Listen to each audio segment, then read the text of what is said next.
stand right now at 6-1, yet everybody knows that kind of your non-conference record is exactly that, your non-conference record. Things start to count once you get to conference play and you start playing for seeding in the MAC tournament. But I'm excited with where we are. We had the opportunity to be invited to the Hall of Fame tournament last year. Wanted to accept that opportunity, yet now looking back at it, I don't know if I would accept it again. 3 games in 3 days was very difficult, not only for our team, but for our staff in preparation. Yet playing in Columbus is always fun, and having such a strong alumni base is there, and having the opportunity for our fans to travel, being 2 hours away, was a neat experience. And for us to go 2-1 out of that tournament, I'm really ecstatic with that record. A lot of times when you're playing in those tournaments and have 3 straight games, you have an easier game in there, and you had the 3. Will you talk a little bit about the caliber of teams you faced in those 3 games, 3 days running? Well, let me start with Old Dominion first of all. Since 1982, there's only been 14 teams. And 82 is the inception of the NCAA championship for women. Before that is the AIAW. Old Dominion is one of those 14 teams that has won a national championship. That's what their tradition holds, and they've been to many Final Fours other than that year. So that tells you a little bit about their program. Ohio State's another team that's been to a Final Four before. Marist has won their conference 9 straight years. They've got a chance to win it for the 10th consecutive year. His winning percentage in conference is, or record is 177-23 over that time frame. We play the who's who of teams in Columbus, and that's what made it more difficult too, in addition to the short preparation time. But we played 3 completely different styles in the 3 different teams, and that's difficult to do. Yet this tournament, we accepted this invitation, like I said, in order to get us ready for the MAC tournament, playing consecutive days and having short preparation for that tournament. Yet, with that said, not Marist and Old Dominion. We played Marist, I think, in 09 was the last time, and lost by 5 after having a double-digit lead. So he was familiar with our system. ODU, we have not played them. So, and then Ohio State, we played, obviously, last time we won was in 1975, but just the competition level there was extremely high. What did you learn about your team from those 3 games? Well, I learned a lot of things. We definitely eat a lot more on the road than we do at home. When you play 3 games in 3 days, I think we had about 16 meals together. It's a long time. So it was a lot of bonding time in the hotel and a lot of to and from bus trips to shoot around and back. And but their knowledge and preparation impressed me the most. I thought we've got a handful of kids on our team that have extremely high basketball IQ, and we needed that because, as I said, we played 3 different styles in those 3 opponents, and we needed to adapt to each style, and we had a different game plan for each style. We ran different offenses and different defenses for every team, and that's difficult to do in such short preparation time. So their maturity level and high IQ definitely rose to the top and impressed me probably the most. And just judging by 2 wins and a close game with Marist, it looks like the team showed that they can adapt styles, offense and defense, pretty quickly. Yes, or they did. I was very happy with that fact that they did adapt well, and I was happy with. You never know how your conditioning really is. You feel sometimes that on a good day, I feel like, wow, we're in really good shape. And then on my half-empty glass days, I'm like, wow, we need to run more at the end of practice, or run more after every turnover in practice, or run after every missed free throw. Well, we do a lot of conditioning during our drills, and I was mentored that way, and I'm a big believer in that style. So I was happy that on day 3 against Ohio State, I felt like we had more in the second half than Ohio State did, and that was a big turning point. I mean, you look at some of the shots that we got. Miriam Justinger makes 2 3-pointers to really seal the victory, and those were deep threes, and she needed legs to get them there, and she had that. You know, Jasmine Matthews makes a deep 3 with about 3.5 to go. She needed legs to get it there, and she had enough legs to get it there. So I was happy with that. The energy that Jillian Halfhill showed throughout the tournament, logging in probably the most minutes of any kid on the team and playing a position where she's being pressured more than anybody on the team. She really stepped to the forefront. So I was, to follow up with how impressed I was with our preparation in such a short period of time, I think I was happy with our conditioning level because, like I said, some days I think we're okay, other days I think we need to do more. So,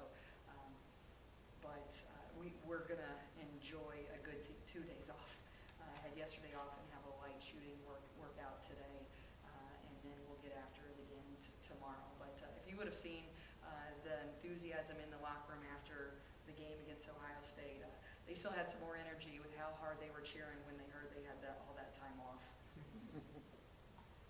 Is there a nice sense of satisfaction to slay both the Buckeyes and the Wolverines in the same season?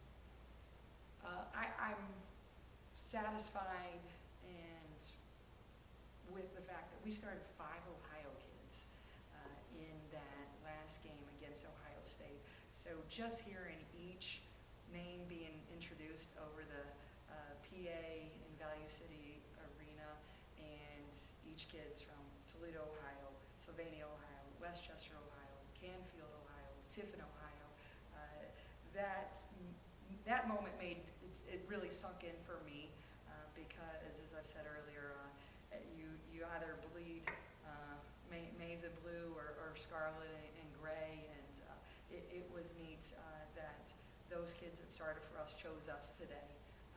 Several of them had opportunities to go other places, so they bled orange, and it was neat to see so many fans in the stands wearing their orange and supporting us because we needed their help that day big time with whenever there was a lull in energy. We got a big shot in the arm from them. You mentioned that you were happy with the 2 things that you talked about. Now let's go to the glass. It's not quite full. What disturbed you the most or bothered you the most from those 3 games? That's a good question, Jack. Darn.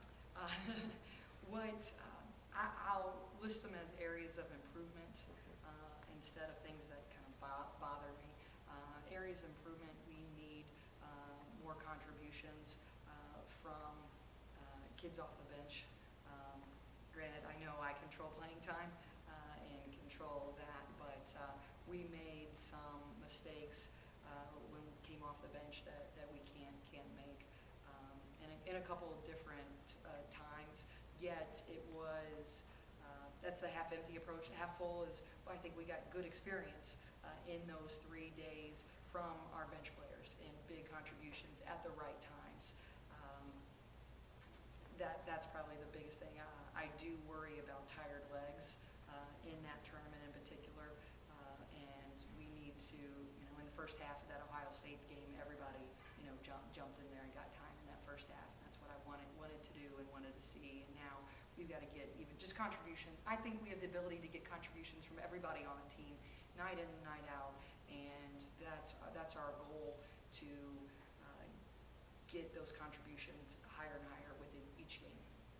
You mentioned the free throw shooting and with the rules that you run after misses in practice, the new rules. That's an area of improvement also, you think, for you guys maybe? Yes, we've always been an extremely strong free throw shooting team since I've been there, or been here.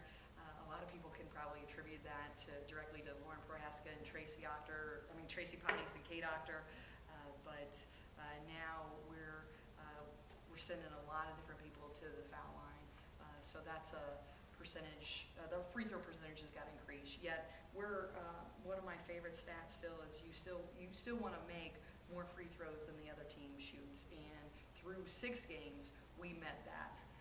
Obviously the Ohio State game threw that number out of whack, but through through 6 games, we had met that goal, and I think that's something that we've got to continue to look at.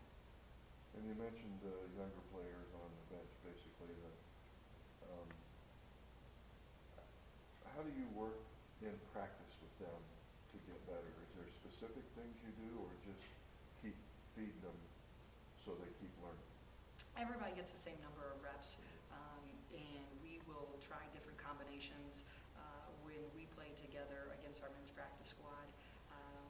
Have we had a couple times where we've pulled the underclassmen together and then run them through certain sets specifically? Yes, but everybody's thrown into the fire at the same pace. To kind of follow up on Jack's question, it looked like the bench got shortened a little bit against Ohio State. Was that, I think it was shortened against Old Dominion, Okay. not Ohio State. Oh, okay. Yeah, I'm everybody sorry. played in the first half against Ohio Okay, State. but the minutes also were compressed for some players too. I mean, it were shorter than what they've been getting normally. Is that? Old Dominion, I disagree with you in Ohio Okay, State, fair enough. because Jasmine Matthews had close to 20 minutes, Deborah Hoekstra had close to 20 minutes. You're right. We were in foul trouble. Erica only played a little over 20 minutes in that game as well.